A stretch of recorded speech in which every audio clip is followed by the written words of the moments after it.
How to share files and folders with Dropbox.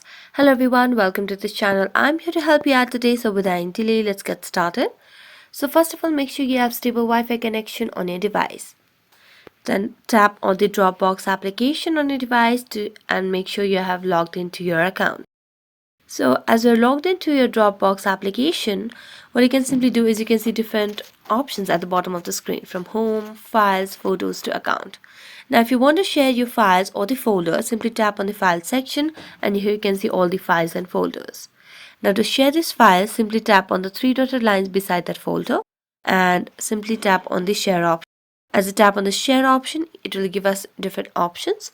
So we just have to select on the person that would want to share it. So you can just send the invite link over here, or you can get the link and share it to other people.